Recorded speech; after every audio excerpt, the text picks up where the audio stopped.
What's up, Diamond Nation? It's your coach, Indy, and let's see, I need to change this banner. Let's see, Diamond Nation, VIP Live, because it says something totally different. Okay. So this VIP Live is our very first VIP Live. So thank you so much for tuning in. If you are here, then give me a hashtag here. If you are watching this on replay, then give me a hashtag replay. And if you find anything in here that you are planning on implementing, then give me a heart and drop a heart if you find anything of value. So I am going to find the link to this and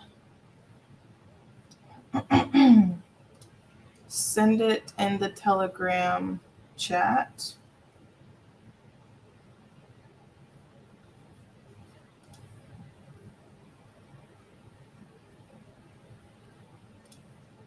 So that way you guys have the link. So you can zoom past this part where you're just kind of waiting.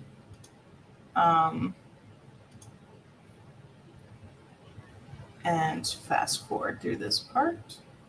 Just going to put this in the Telegram so you guys have access.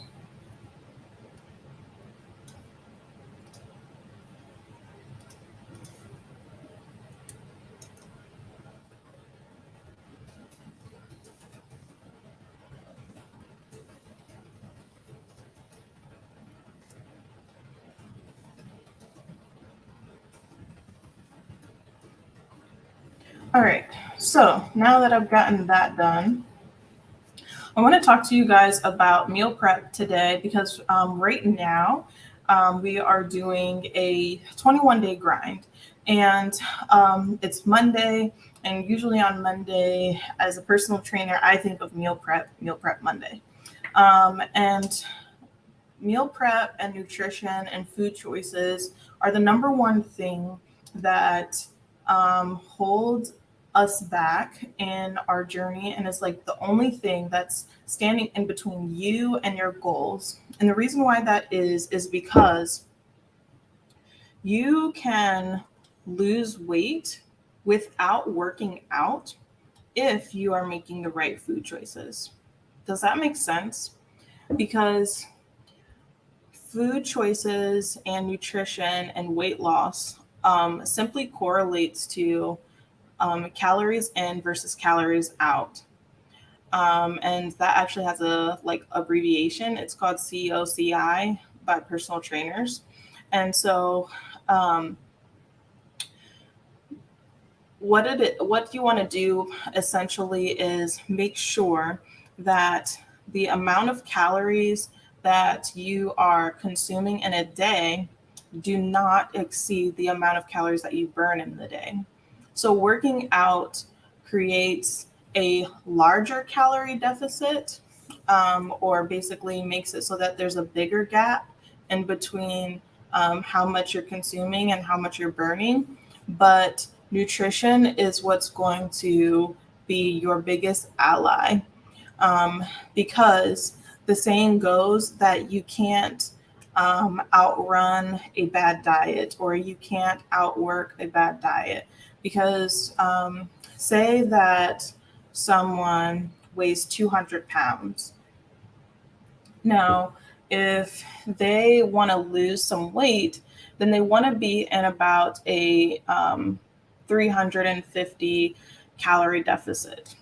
So what you would do is you would take that person's weight, the 200 pounds, and you would multiply it by, let's say, like 10, and then subtract 350. So essentially you would want that person eating about 1,700 calories. You wouldn't want it to be too low, because you don't want that person to be so hungry that they are indulging or overindulging or binging and feel like they're so restricted, because then if you get into the binging aspect of it, then they're not going to be in that calorie deficit. But you want it to be a small enough calorie deficit where um, you don't have someone super hungry, but you want it to be a calorie deficit enough where over a course of a week, you would see 1 to 2 pounds off. And so how this comes into play is that with intuitive eating, calorie deficits come into play with implementing more water drinking and more veggies and more fruit. Because veggies and fruit are very, very low in calories. Like a cup of strawberries, like a whole cup, a cup, that's a lot of strawberries, I'm telling you right now. And it's only 50 to 100 calories. That's it. So you could literally binge on strawberries all day and probably still be fine. And then the same goes for other fruits and veggies. They are super, super low in calories. And so the more that you're getting full off of whole foods, the more that you're going to be in that calorie deficit. So even though in intuitive eating, you don't count calories, you can still make up for a calorie deficit by drinking more water, so that you're not drinking your calories, number one, with like sugary drinks. Number two is that our body doesn't really know the difference between our hunger and thirst cues. And so 30% of our water actually comes from our food. And so your body may signal like a hunger cue just trying to get more water instead of you like fully knowing that you were just thirsty. And then another thing too is that, let's see, I think Kanasha's trying to get in, but I will have to let her in later. I think she has to do an invite to the group or get into this group. Let's see. So I'm going to try to multitask, but essentially another way that food choices can kind of be your bestie when it comes to your weight loss is that our stomach like sends hunger signals to our brain, right? And so you kind of want to eat more whole foods in regards to that. The processed foods, they actually can increase our hunger and hormone. Like high fructose foods is a really big one for that.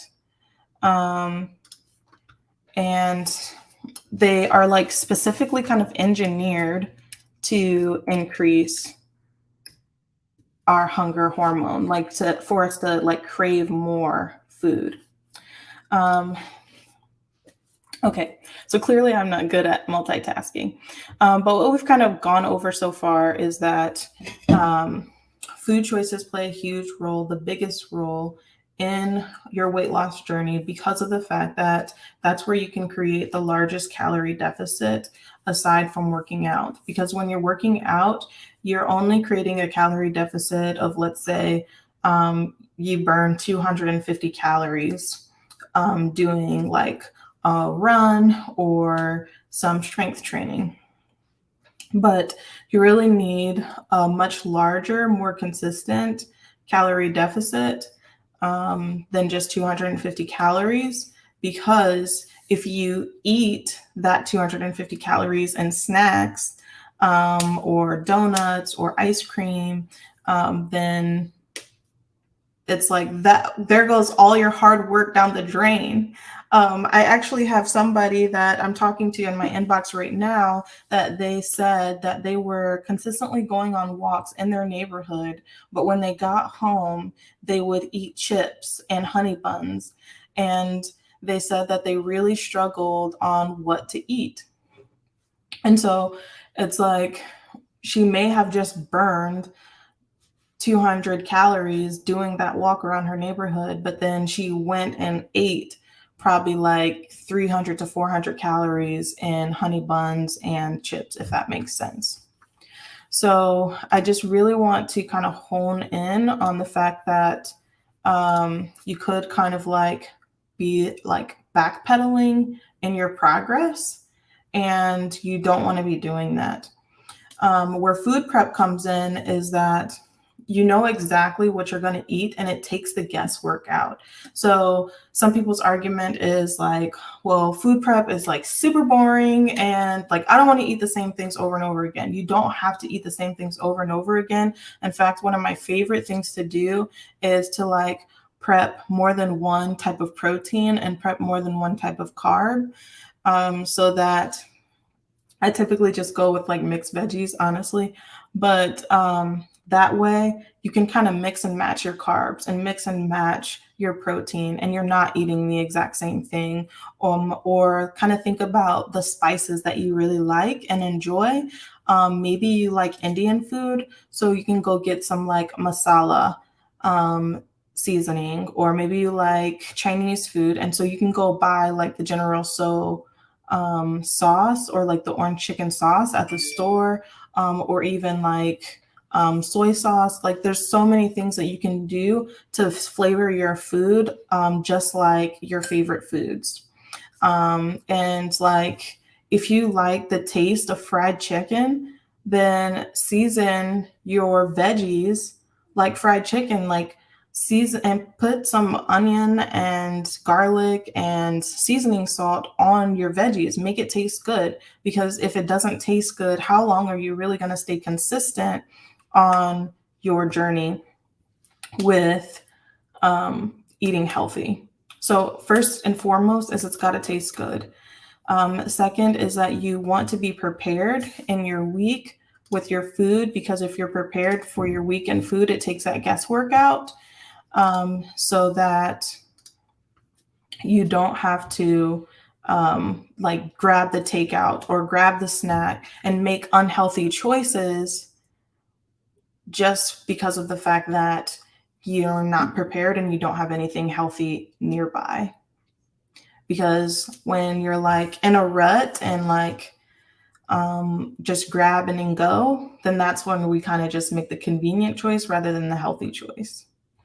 So what's kind of best, honestly, as far as meal prep to do is to grab that foods list that I have that has like the carbs and the protein, and the veggies, and just kind of go through and highlight your favorite foods on the list, and then convert that into a grocery list.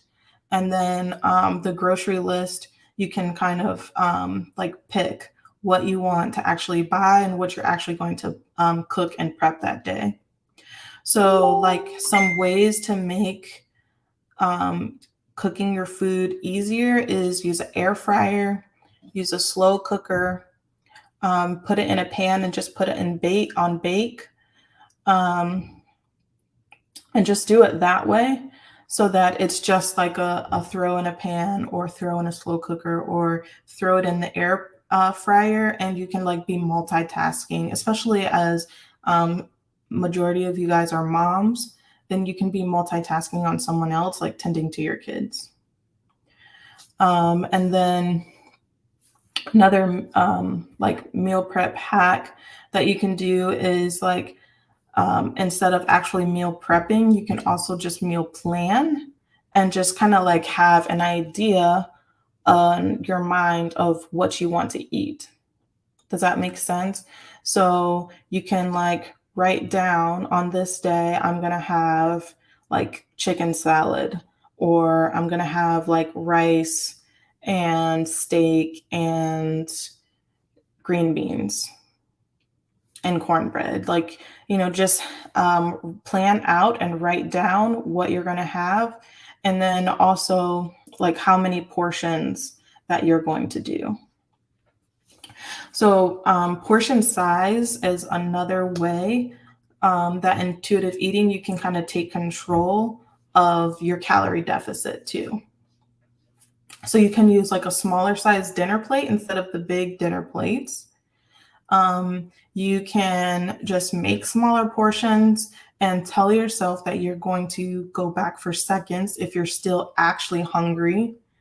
You can choose slow, and when you choose slow, you actually give your body the chance to have that leptin hormone sent to your brain.